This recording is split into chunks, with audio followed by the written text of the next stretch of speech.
es un punto de partida.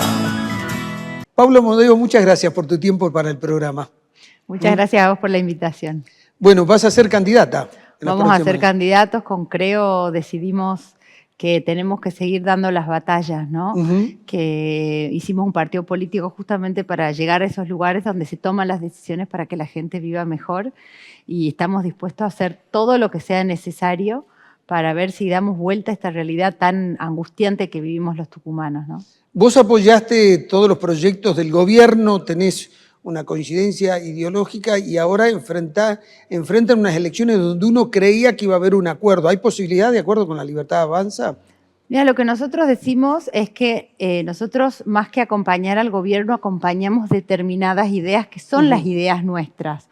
Nosotros no dejamos de ser Creo porque nacemos con estas ideas de terminemos con los privilegios, terminemos con una clase política vieja y que no le ha dado respuestas a Tucumán, y achiquemos el Estado, dejemos de gastar en lo que no hay que gastar. Entonces sí es verdad que hubo una coincidencia muy fuerte de ideas, y no empezó cuando asume Milei, empieza cuando yo entro al Congreso, y muchas veces votábamos de a 5 con los que estábamos ahí.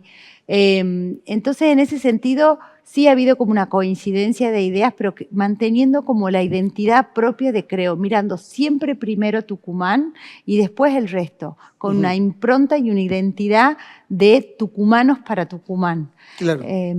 Lo que no quita eventualmente tratar de conversar con aquellos que piensan iguales que nosotros, pero manteniendo nuestra impronta, porque para eso hicimos un partido político. Claro, yo decía al principio que van a tener difícil la campaña porque ustedes tienen que decirle, si usted coincide con las ideas de Milei, que son las nuestras, no puede votar, pero si tienen la lista oficial de La Libertad Avanza. Yo por eso te digo, no es un tema de decir, bueno, acá nosotros hemos demostrado, no solamente venimos diciendo lo que vamos a hacer en Tucumán.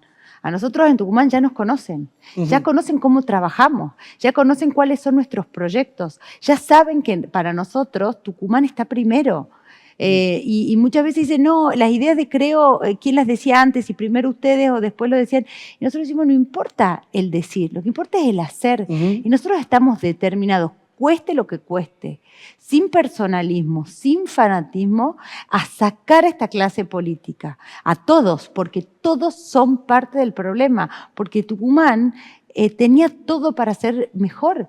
Pues los tucumanos no tenemos por qué estar sufriendo estos niveles de inseguridad, estos niveles de suciedad, estas rutas hechas destrozadas. Toda la plata que vino a la autopista Las Termas, ¿a dónde está? ¿Alguien me puede decir dónde están los millones y millones de pesos destinados a la autopista que era Las Termas Tucumán, que no aparecen? Vayan a San Andrés, van a ver 4 columnas y un poco de nivelación. Entonces ahí estamos nosotros.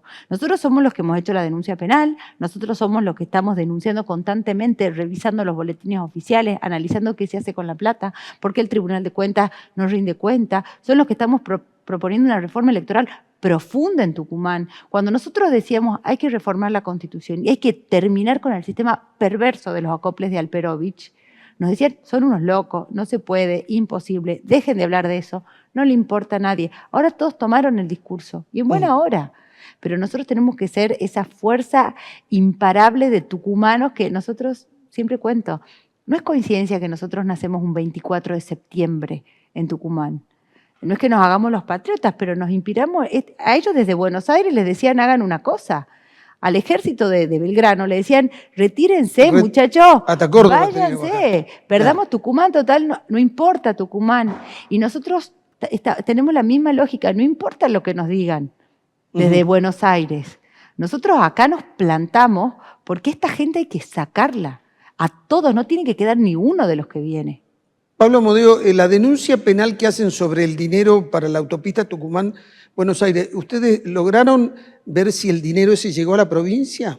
La denuncia penal que hicimos nosotros es la de la Procelac, la de los desvíos de retiro de fondos por ventanilla de parte de los municipios. Esa denuncia la tiene el fiscal federal, y nosotros pedimos constituirnos como parte en la causa, no nos dieron esa habilitación. Bien. Entonces lo que hicimos es una ampliación de la denuncia, porque nosotros revisamos más de 300 boletines oficiales y está clarísimo cómo en época de campaña, si el sueldo promedio de un empleado de la banda, empleado entre comillas porque no sabemos a dónde fue, eran 500.000 pesos, llegaron 4 millones por empleado en la época electoral. Entonces muchas veces te preguntas, che, ¿dónde está la plata? Porque plata se ve que recaudan. Estamos en el 80% del objetivo de recaudo. Es decir, se recaudó muchísima plata. Es histórico lo que está recaudando la provincia de Tucumán. El tema es que los tucumanos no la vemos.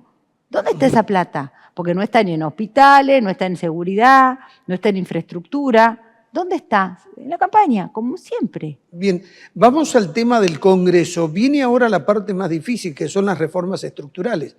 Reforma impositiva, reforma laboral, reforma previsional, que ya el presidente Javier Milei dijo que eso va a ser para lo que sería su segundo mandato después del 2027, que es la más complicada. Pero en el tema de la reforma laboral, ¿vos creés que se puede avanzar algo? Espero. De hecho, nosotros trabajamos en eso cuando yo escribí mucho de la ley Bases, sin saber que iba a terminar siendo lo que fue. La verdad es que no terminamos de tomar dimensión lo que fue la ley Bases, las reformas estructurales que se hicieron. Es mucho lo que se hizo. Y yo trabajo en el Congreso con una diputada que se llama Verónica Racini, que ella creó, ella tenía una empresa, una hormigonera y corralón en Rosario, en Santa Fe, y a ella, en medio de la pandemia, le bloquean la empresa, al sindicato de camioneros de Moyano le bloquea la empresa. Ella casi quiebra en ese momento y empieza un movimiento antibloqueo. No sé si te acordás cuando había leche que veíamos tirada. Sí, recuerdo. Bueno.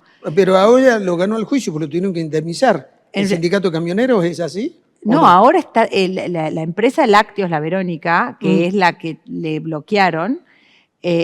Ahora ya le dieron una sentencia millonaria para indemnizar a los que le bloquearon la empresa que los despidió. O sea que es al revés. Entonces, nosotros venimos trabajando en todas estas reformas y avanzamos poquitito. Porque nos preguntamos por qué los jubilados cobran tan mal. Hoy estaba en la calle y me cruzaba con una que me dijo, yo era la secretaria de tu tío que es médico y trabajé años en el hospital y demás, y ahora soy jubilada, y hablábamos con ella, y me dice, ¿sabes lo que más me revienta? Que yo me maté trabajando, yo tenía hijos y trabajaba igual, y cobro lo mismo que alguien que no hizo aportes. O que no quiso hacer aporte. Hay mucha gente que no pudo hacer aportes porque estaba en negro. Pero estamos en un sistema, y además ni hablar de las jubilaciones de privilegio. Entonces yo le decía, ¿sabes lo que pasa? Necesitamos que la gente se pase del sector informal, del negro, al sector formal. Y si nosotros desde el Congreso no hacemos las reformas necesarias para que la gente pueda estar en blanco, cualquier reforma previsional es inviable, porque vos necesitas 4 trabajadores activos y formales para pagar la jubilación de uno.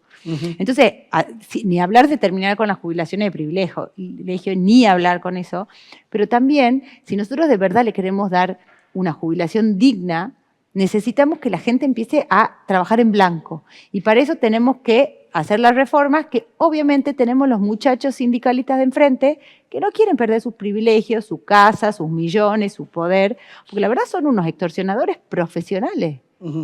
¿Qué va a pasar con los vetos de Milei? La verdad es que no sé qué va a pasar con los vetos de Milei. ¿No tienen certeza sobre el número en el Congreso para sostenerlo? La verdad es que esos números los deben estar manejando desde La Libertad Avanza, pero es verdad que hay un Congreso muy fragmentado, porque la política obviamente se mete en el Congreso, y hubo un acompañamiento al principio que por ahí no se condice en estos momentos. Así que, bueno, está difícil, y yo creo que también lo bueno es que el gobierno también está escuchando, que estaba en una posición como mucho más dura al principio, y ahora se da cuenta que hay gente que por ahí no es incondicional, que no piensa en todo lo mismo, pero con la que vale la pena hablar. Y hay gente que realmente, yo estoy convencida, no vale la pena hablar con todos, porque si no entras en el jueguito de ¿qué me vas a dar? ¿Viste? La política tiene como mucho ese... sí, hay mucho regateo. Esa es la palabra, excelente palabra, regateo, para ser buenos con la palabra. Sí, para ser elegantes. Sí, entonces yo creo que hay gente con la que no te tenés ni que sentar porque no tiene ningún tipo de escrúpulo ni principio, y es como todo, ¿qué me das a cambio de? ¿No? Bien. Bueno, ahora se está buscando recomponer la relación con los gobernadores, pero se le multiplicaron los desafíos a Milei, porque tiene adentro también una interna muy fuerte entre Karina y Santiago Caputo, y yo siempre digo, esto puede afectar la gobernanza. ¿O Mira, vos crees que lo va a solucionar? Igual que la pelea con Villarruel. yo creo que las internas, que desconozco el corazón de por qué, a dónde van, qué pasó, la verdad es que por suerte en Creo nosotros somos un partido muy vertical, y lo que dice Sebastián Murga, que es nuestro líder político y quien me acompaña a mí, Va a ser candidato va a ser candidato a diputado, y el que nos marque el rumbo, no tenemos esos problemas. Pero bueno, yo creo que lo que da gobernabilidad es la credibilidad.